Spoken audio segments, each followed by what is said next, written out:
How are you guys all doing there? Are you having a wonderful white boy summer? I know I am. You know who isn't having a great white boy summer? Well, the mega Marxist monkeys, Jackson Hinkle and Haas Aldine. They had a bit of a scuffle about a few weeks ago, I guess, at this point, with some mainline Marxists at a little event hosted by a friend of theirs. Hello, hello, hello, hello. Hello, hello, hello, hello. Okay, we got it. Alright. We're live. This is the mic.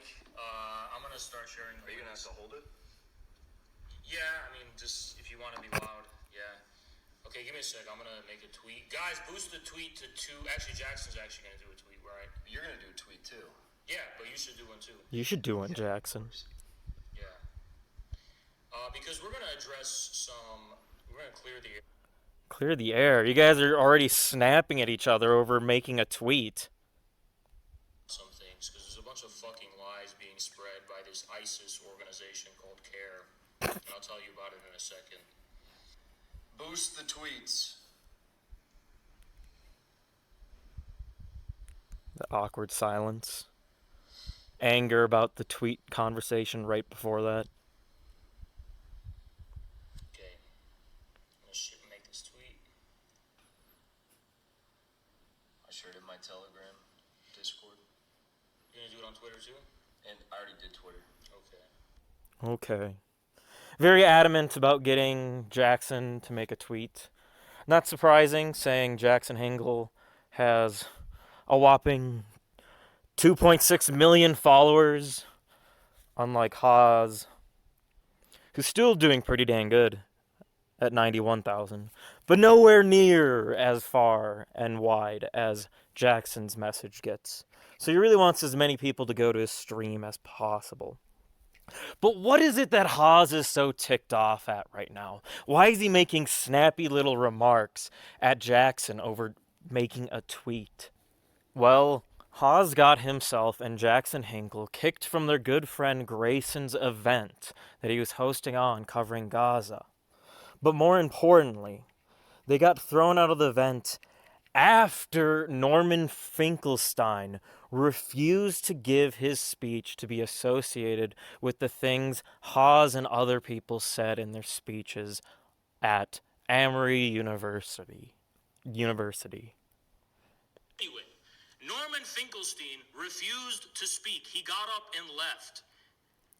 We are ready to pursue legal action against anyone who challenges this, by the way. Bring on the lawsuit. Because Norman Finkelstein was sitting right in front of us after I spoke. Norman Finkelstein didn't have any issue whatsoever with anything I said in my speech. He had no issue with me because in my speech at the end, I called out the people who deplatformed Jackson. I said, shame on you for reinforcing Zionist propaganda against my comrade, Jackson Hinkle. Ad verbatim, that's what I said. Comrade. If you haven't realized at this point, Jackson and Haas are both communist. Norman did not care about that. He didn't care.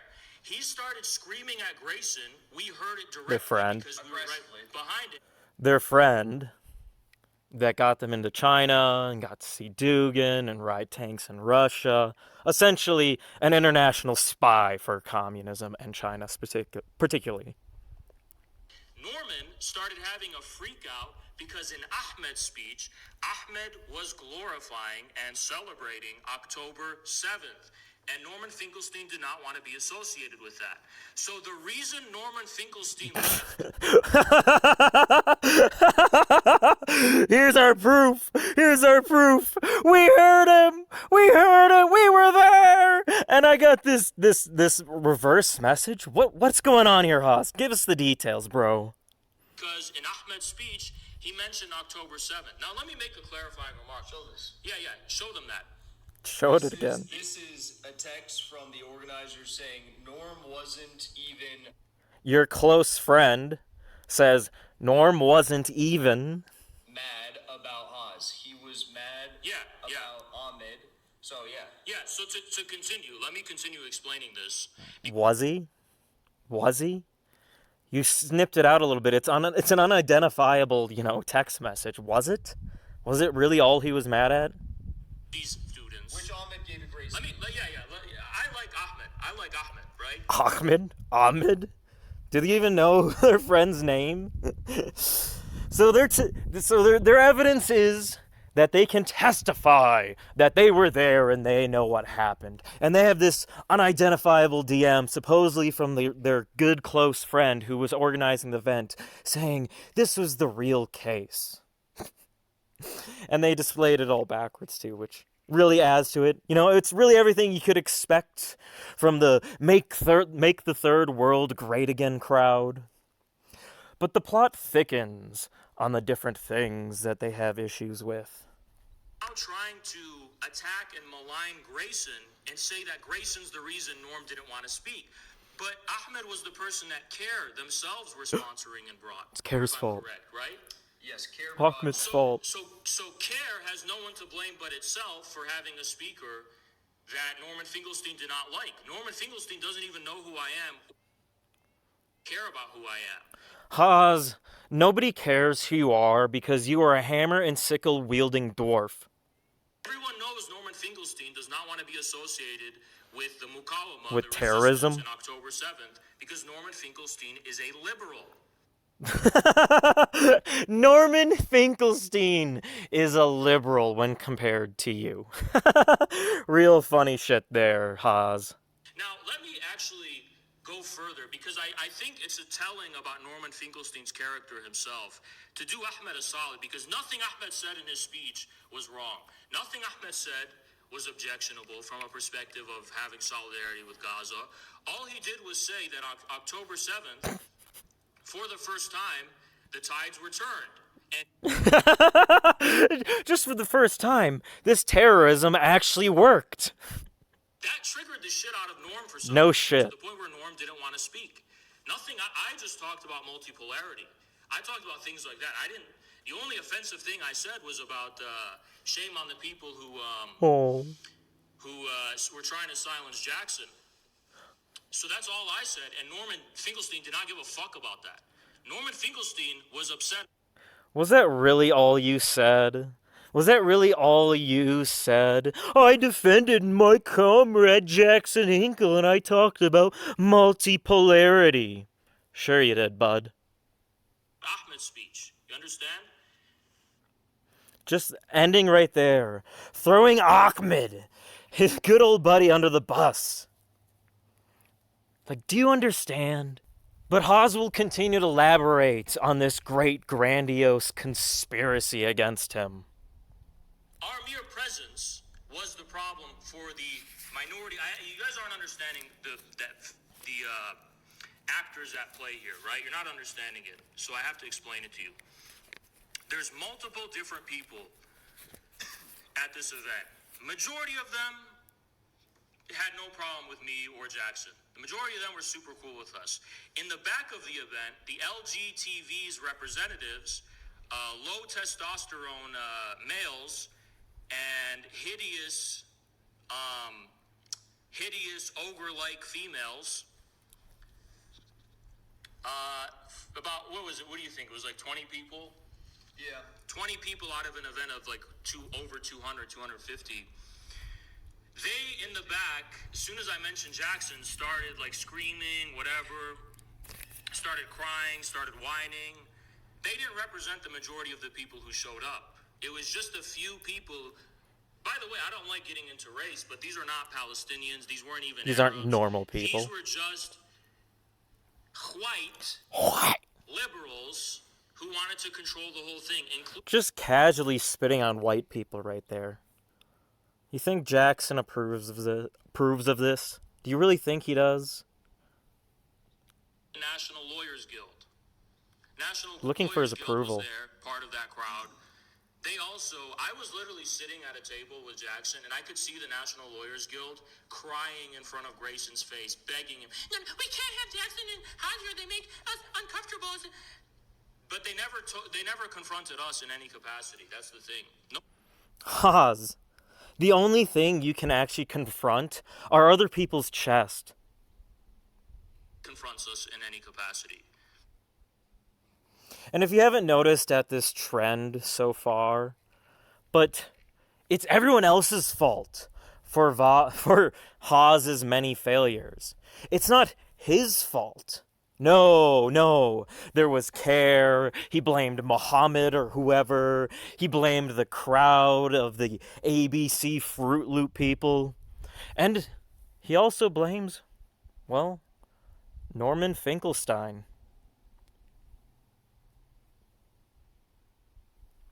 Because I guess Norman Finkelstein didn't, make a proper list of his complaints and concerns.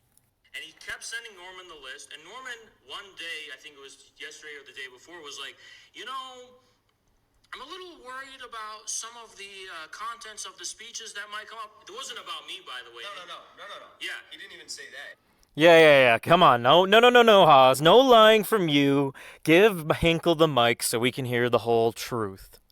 He said 2 days ago, he said, I don't care who's speaking, whatever, okay, we're good.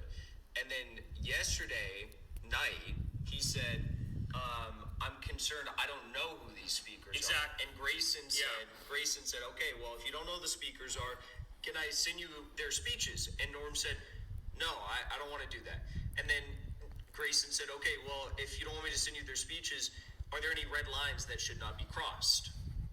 Yeah, so what did Norman say? He said, no, I don't want to explain any red lines. But then Norman said, I'll tell you one thing. I don't want people saying that Zionists control America and that Jews control America. Pretty simple standards there, He said, sure, no problem. So he told Ahmed that. He told me that. I mean, I wasn't going to say anything like that. And so we were cool with it. But then Norman decided to start menstruating uncontrollably because he's such a dishonorable, despicable personality, if you ask me.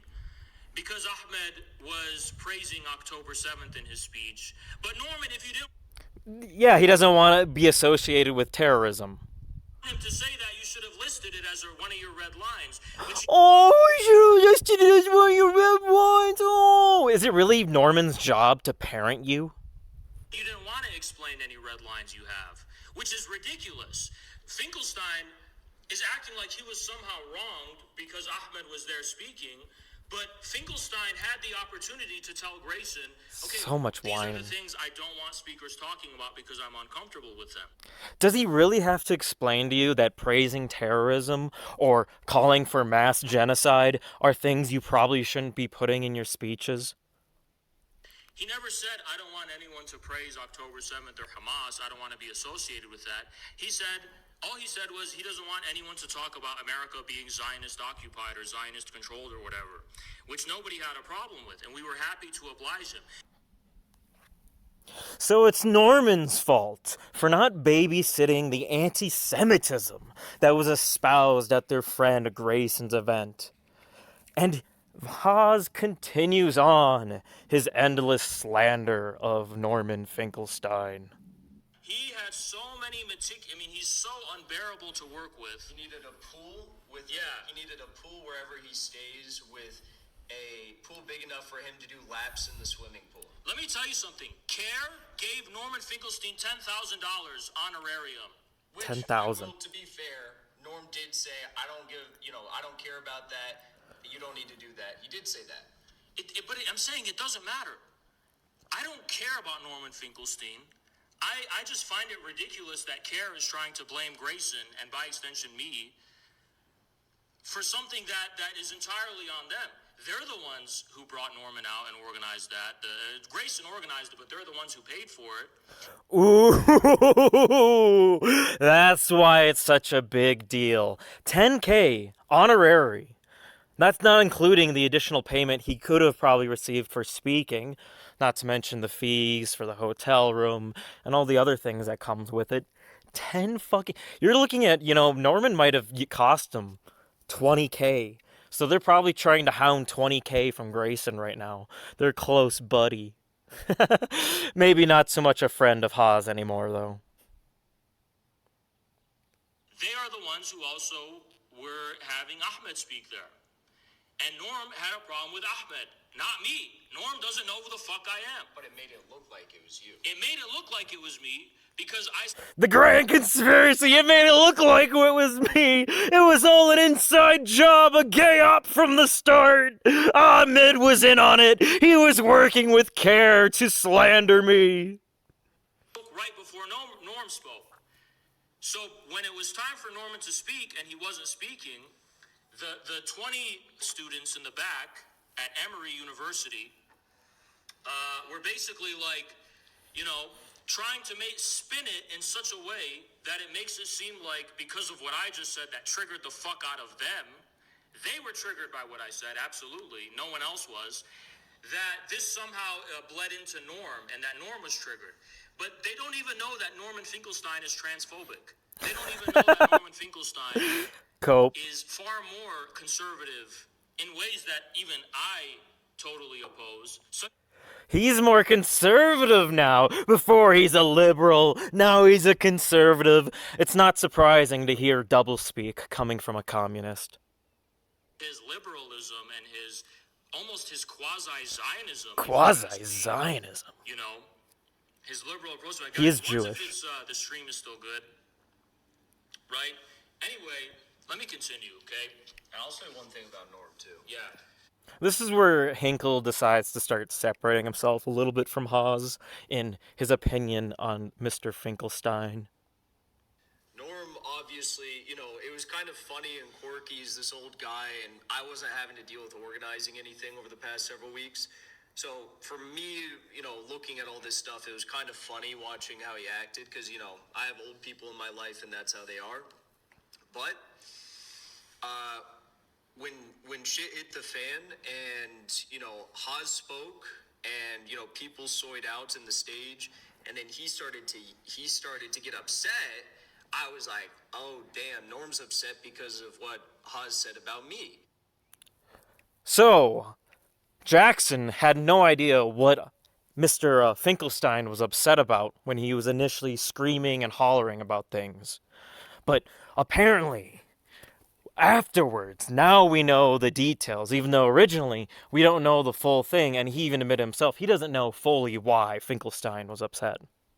Which didn't make sense to me because I had already been told that Norm was fine with me and, you know, I don't think he has any real opinions about me, you know, in one way or another.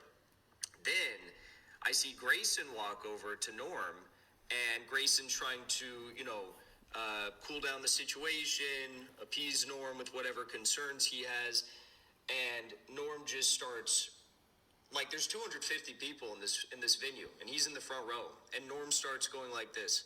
He starts going, praising October. Let me do the impression because I'm better. You're better. Praising October 7th? I ought to crush your skull. To Grayson. This is not what we agreed to. He's praising and celebrating October 7th? I ought to crush your skull, Grayson. That's literally what he said. I can't believe he's talking about October 7th. It's not about me. I didn't say anything. But so he literally said, I ought to come over and crush your skull, Grayson. That's what he said. I ought to crush your skull. I say it's a good recreation of Norman Finkelstein. He pretty much does sound exactly as Hawes is doing it. Yeah, but keep in mind, Norm is in the front row, and I'm directly behind him. I'm sitting directly behind him, and you know, there's what, like 20 rows of people, so everyone thinks Norm is freaking out about what Hawes just said about me, but the truth is I'm sitting there, and Norm is soying out over Ahmed's speech, which was beautiful, but he's soying out over his speech, and I couldn't believe it. One of his complaints, one of Mr. Finkelstein's complaints, was Ahmed's speech. And there was some, like, old Palestinian guy sitting next to me, and he's like, why is he upset about October 7th? Why is he upset about this? And, like... Is that a racist caricature that Jackson Hinkle just did? Of a caravan merchant? Or an olive picker? No one understood it, but then the soy lords from the back took the stage, and they're like, See, this is what happens when you have racists and transphobes. And by the way, he got up You are a racist, Jackson. We just saw you do a racist caricature resemblance of a Palestinian man. stage and I was still sitting down. He didn't look me in the eyes. He was trying to take a swipe. He didn't look me in the eyes. Keep in mind, I was being Haas, no one can look you in the eyes. restrained because of Grayson. Only for Grayson's sake. Only for Grayson's sake. But he didn't look me in the eyes. He kept saying, you know, they kept saying, people kept going up being like, we had some speakers we didn't really know about, and some of this, they wouldn't even mention me by name. They wouldn't even say directly who the problem was in their eyes, these organizers, the coalition of organizers. You have Al-Qaeda, you have the LGTV. Al-Qaeda! Gay Al-Qaeda! And Haas continues trying to retell this fantasy story of the tale about how the actual event unfolded. At the very end, when we were walking out, they were like, boo! And then I look back, I say, keep crying, bitch! Oh, I'm sure you did. Everybody heard that shit. None of them say a damn thing to me in person. They talk shit on the fucking internet, but in person they know what I'm about to do if they fucking energy to me. Calling for violence, jeez. Not sure if Hinkle really approves of that, but there's other things Haas will say. So you want to tell them about what happened? Yeah. And then we're walking out, right? We're walking out. The people in the middle and the front of the venue, they were like confused, and the people at the back were all like these and the soy lords and stuff. And then we walk out, right? Immediately we walk out the venue, and there's like some random like old like Arab people, and they're like, oh, let's get pictures. Let's get some pictures with you guys. Thank you for what you do. Arab people? Yeah. See, guys, look, normal people didn't. Arab people? And Haas is like, you mean normal people? Hinkle's like, Arabs, you mean? And Haas is like, normal? Problem with us. It was these literal snowflakes, Zionist snowflakes, because if you're prioritizing at this event anything over Gaza, you're a fucking Zionist. Oh. That's just facts. If you prioritize anything Looking for approval over Gaza, over bringing awareness to the Zionist crimes in Gaza, you are a fucking Zionist yourself, right? Right. But right, Hinkle? Right, Hinkle? Don't you agree with Haas's take right there? Come on.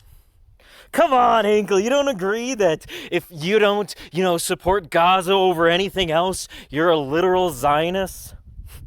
And I'm a little bit sick and tired of hearing Haas talk. So we're gonna close out here and let Jackson Hinkle really let off his chest what he really wants to say without always being constantly and continuously cut off by Haas. Me and Jackson, you bitch. You know what else was interesting? So last night after that interesting event occurred where those two meth heads came up to us and we neutralized the situation. He's giving us behind-scene details on trying to get him to speak at the event and be part of it. De-escalatory conversation. I was like, look, clearly CARE doesn't want me to speak at this event because they support Al-Qaeda and ISIS in Syria. And I said, that's fine. I'm not going to rep Al-Qaeda. I said, I would like, though, to be able to speak with the students at the Quad because I think that, maybe they could benefit from a conversation on multipolarity rather than, ukulele songs about how we're going to come together. What are they even talking about? Yeah. There's a dude from IWW who took... Look at the disappointment in Jackson's face with Haas just taking away the mic from him forcibly while he was in the middle of an idea and a concept and things he was trying to describe and add content to the stream. And he started yelling about France and May 68 and reciting anarchist poetry from fucking France, May 68. How self-congratulatory can you be? Talk about God. Talk about Gaza, bitch! Don't be white! Don't appeal to Western civilization, even if you're an extreme anarchist, leftist, appealing to French, especially if you're of French descent. Why are you talking about your heritage and your identity? Talk about Gaza, bitch! A bitch. fucking falling in love with yourselves is romanticizing being a fucking student in rebellion. So, So, I said to Grace, and I said, look, no, I would like to speak at this quad. I think they would benefit from this. And I think it would help legitimize their efforts if they had someone as viral as me go and speak, right? And I said, especially in the face of the fact that these students were brutalized just 3-4 days ago by the cops. They came in and it was pretty, they arrested the chair of the philosophy department and multiple professors. I said, let me come in. And the students were like, oh, we have these concerns, whatever. They kept repeating that. And I said, okay, well, it seems as though the outside agitators, the meth head Antifa guys that just had problems with us, we de-escalated that, and they now understand that we're not what they claim we were. Nobody could sustain the claim we're a Nazi in front of our faces. So I said, get no every shit, single Haas. one of these people that's allegedly messaging about me being there and how they feel uncomfortable, get them all in a room and let me talk with them. And I think we'll be able to deal with this. I said, okay. So anyways, time comes, and I'm sitting in the room with Haas, and we're like, all right, this is going to be interesting. And guess what? They bring 3 people, right, other than Grayson and the other organizers that we already been talking with, 3 people that were new to us. I'm like, really? This is everyone? And they're like, well, this is all we could bring. And I'm like, but I thought you said there was a bunch of people that were upset with us. And they said, well, they're busy. They're doing important work on the quad. And I'm like, so we're sitting there with 3 people. By the way, important work on the quad means doing finger paintings of whatever bullshit they're doing. See, Cutting him off again. Doesn't make a difference. We are just. He's clearly annoyed by it, Haas. Just pointing it out. Hinkle's very annoyed by you constantly interrupting him. In, 3 minutes? We were against the crazy response by the university to the nothing burger they were doing. And that's why we had some sympathy for them, because we could see they weren't doing anything at all. Yeah. So their rights were just being violated for no reason. But these guys actually think they're doing more impactful work than Hamas. So And you don't. Yeah. Hinkle's like, stop talking about Hamas. Stop advocating for Hamas. This is stupid. Give me the mic back, you retard. So we do this meeting, and there's 3 new kids, and it's 2 guys and a chick, and the chick said she didn't even know who I was until a day ago, which I don't know if I buy, but she's like, oh, blah blah blah, I hear all these terrible things. I'm like, well, what are they? She's like, I don't know, I just hear that you're bad news. Okay. And then there was another guy, and he said, I understand people are calling you Nazis. I know you're not Nazis. I understand you're Marxists, even though I have disagreements with you on Marxism, whatever. And he said, he was the one that said, you guys don't understand how much we've sweat. He said there's a perception, though. Yeah, I'm getting to that. Now is not the time to. Yeah, I'm getting to that. Stop cutting me off, you fucking low IQ'd retard. He said, you don't know how much we bled, we sweat, and we cried for this. And I was like, oh my God, how insulting that you're talking about bleeding when there's a literal genocide going on and people been fighting this shit for years. There's a perception, and we know the perception is not justified, but now is not the time to deal with it. Blah, blah, blah. Right, that's not our problem. That's the problem. Alright, look. Look at this, Haas. You need to let Hinkle talk. We don't care what you have to say. Hinkle has 2.6 million followers on Twitter. I want to hear what Hinkle has to say. Students who don't care enough about Gaza, they care more about transgenderism than children being blown up in Gaza. That's more of an indictment on the nature of your little cause. Has nothing to do with us. And then we're not the ones bringing any of that shit up. We're not the ones bringing any of that shit up. Let me tell you something, all right? I want to talk about the last kid, too. Go ahead. Yeah, I want to talk. Give me the mic back, bitch. Clearly gay, but, whatever.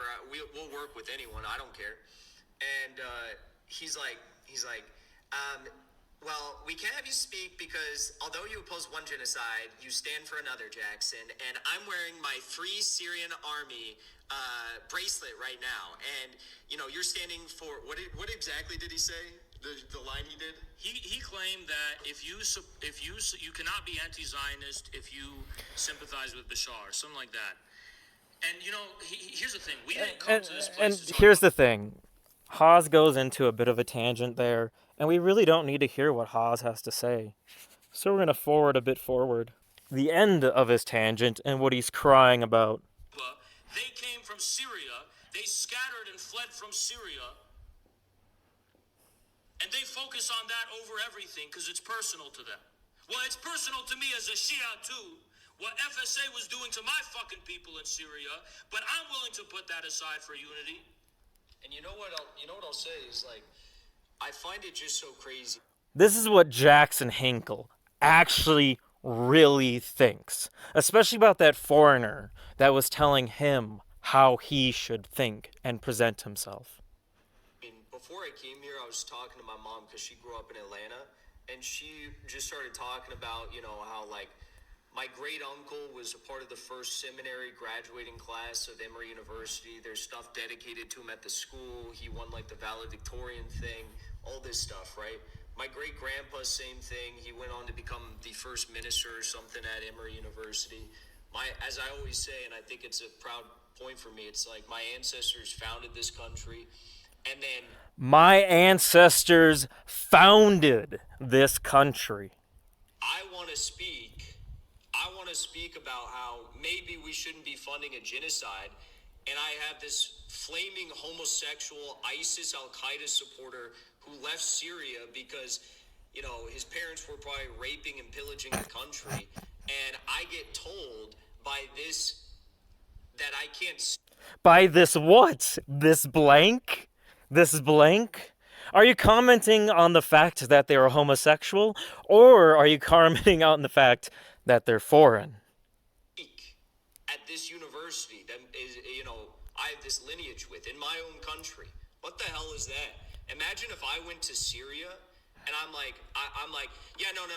I got kicked out of the U.S., but you can't say this about Syria. You can't say this about Syria and U.S. relations. It's like, who the hell are you to tell me? You're from Syria.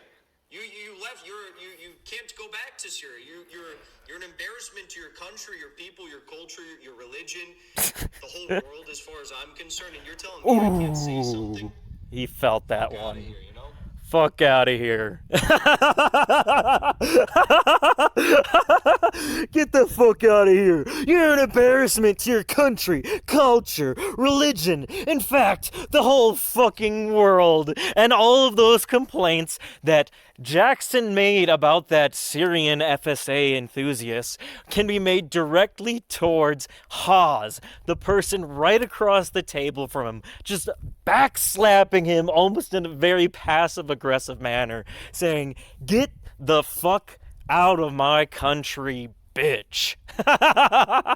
So if you didn't think Jackson was a racist yet, I don't know. He just dabbed on Haas right in front of his face. Because Haas is from Iran. So the moment you have all been waiting for. What did Haas say to piss off Norman Finkelstein so much he refused to speak at the event? Well, it's right here. That there is a so-called debate surrounding the genocide in Gaza within the West revolves around the so-called question of whether the Zionist entity has a right to exist. Whether the Zionist entity has the right to exist. Whether Israel has the right to exist? Really? Because even those so-called advocates of human rights, the liberal class I'm speaking of course, even they are forced to admit that in order for the Zionist entity to survive, in order for it even to have a presence in the region, they claim the persecution, the slaughter, and the oppression of the Palestinian people is an unfortunate and tragic consequence. But the truth is, the Zionist entity has no more of a right to exist than a paper tiger has a right to withstand the force of wind and rain. The question of the unacceptability of the Zionist entity is not simply a moral question. It's not simply an intellectual question. It's a question of objective reality, because the laws of history themselves, the forces of regional integration within the Middle East themselves, render the presence of the Zionist entity not only unacceptable, but impossible. And it is with Israel existing in the Middle East is unacceptable and impossible, calling for the complete dismantling of the Israeli state. Yeah, I'm sure that didn't piss off Norman Finkelstein, a Jew. in this context that we should appreciate the resilience and the persistence of the Palestinian people, who refuse to give up, above all, their dignity, their existence, and their livelihood. And why? Because the existence of the Palestinian people is not an ideological question. It is not a question of morality only. It is not simply a question of human rights. It's a question of objective reality and objective fact. They exist because, in contrast to the Zionists, their presence in the region is the product of a long course of organic, real history and real civilization and real culture. Real civilization, real history, and real culture. Israel is faking gay. The Israelis are faking gay. Haas is literally saying the Jews are faking gay. What a speech. What a statement to make publicly. The product of the mutual recognition of disparate elements, producing a unifying outcome ultimately commensurate with its own premises. Not a false existence based on an arbitrary exclusivity based on ethnicity or something else, which clearly, as we can They're fake and witness, is untenable. I know many of you here untenable. are very aware of the crimes of the Zionist entity, the misfortune that is befalling the people of Gaza and the people of Palestine as a whole. But we should also, in addition to bearing in mind these horrific events which weigh heavy, I'm sure, on all of our hearts, bear in mind the bigger picture at hand. The bigger picture, what's that? The Zionist entity needs to be placed within the context of the long history, perhaps 300 to 500 year history What's this? of Western unilateralism and colonialism, which has culminated. Oh, colonialism, Western colonialism, it's always their fault. And always the third worlders have to sit there and bitch and moan about all of the good things and technology and capabilities that the Western world gave to them. And yes, colonialism helped deliver that advancement. So, Haas just casually calling for the complete dismantling of the Israeli state because it's not actually a real state and not actually a real people is most certainly playing a role in Norman Finkelstein's issues with why he didn't speak at the event. So let's hear the closer.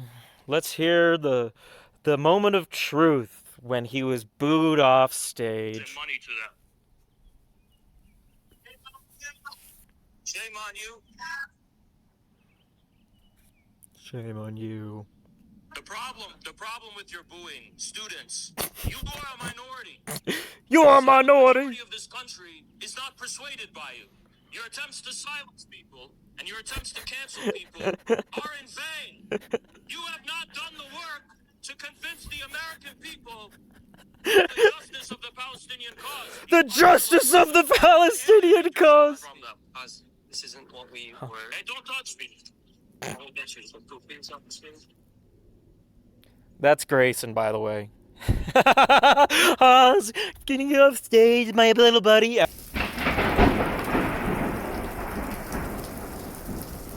Ultimately, I'll be very shocked that after this summer of campaigning that for mega communism that Jackson Hinkle and Haas Aldine won't eventually part ways or not be as connected as they are right now.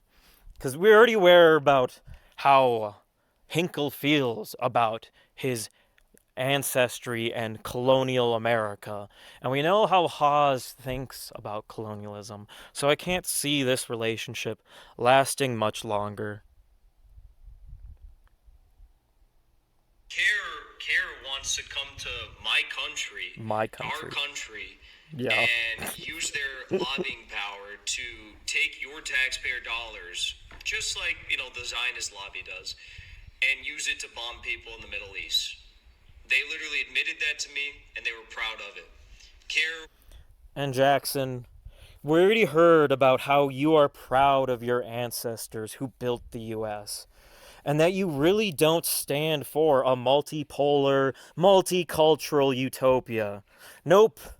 Jackson Hinkle thinks that these imported customers should be told to shut the fuck up about the nation that his ancestors built. From KK Klansmen to KK Communists. So I've been the King's Fool, and I hope you all have a good one.